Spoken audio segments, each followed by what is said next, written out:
بسم اللہ الرحمن الرحیم۔ آج کل کچھ واقعات سنا رہی ہوں تاکہ میرے لیے بھی آپ کے لیے بھی جنت میں جانے کے راستے ہموار ہو سکیں۔ اب سنیے، مسلم شریف کی روایت ہے، نبی کریم صلی اللہ علیہ وسلم کا ارشاد ہے، ایک بندہ راستے میں سے گزر رہا تھا۔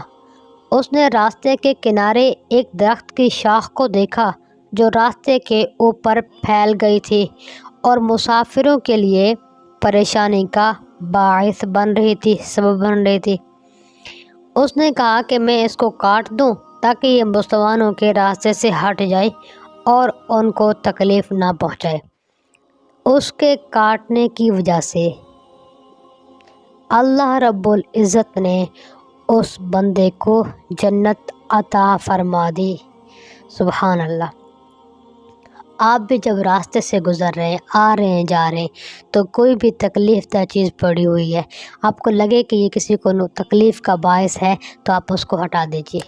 میرے آقا نے فرمایا راستے سے تکلیف دینے والی چیز کو ہٹا دینا صدقہ ہے۔